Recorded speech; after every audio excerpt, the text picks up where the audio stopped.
కడప జిల్లా కలెక్టరేట్ వద్ద వైసీపీ విద్యార్థి సంఘాలు నిరసన చేపట్టారు. డిఎస్సీ పేరుతో కూటమి ప్రభుత్వం విద్యార్థులను మోసం చేసిందని ధర్నాకు దిగారు. మెరిట్ లిస్టులో వచ్చిన అభ్యర్థులకు ఎందుకు ఉద్యోగాలు రాలేదని ప్రశ్నించారు.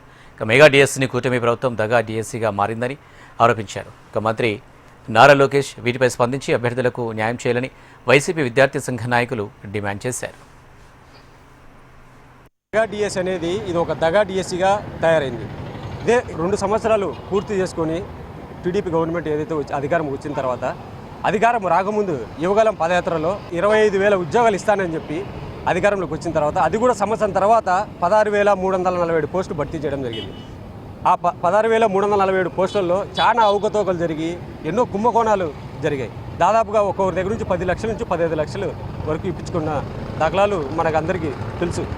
పి నవీన్ అవనగడ్డ కొత్తపేట అనే ఒక అవుట్సోర్సింగ్ కాంట్రాక్టర్ ఒక నిరుద్యోగుడు సెకండ్ ర్యాంక్ రావడం జరిగింది నవీన్కి. దాంతోపాటు టీజీటీ ట్రైన్డ్ గ్రాడ్యుయేట్ టీచర్ అనే పోస్టులో కూడా 7th ర్యాంక్ రావడం జరిగింది. దాంతోపాటు అదే రాయలసీమలో సయ్యద్ జమీల్ అనే అతనికి 7th ర్యాంక్ రావడం జరిగింది.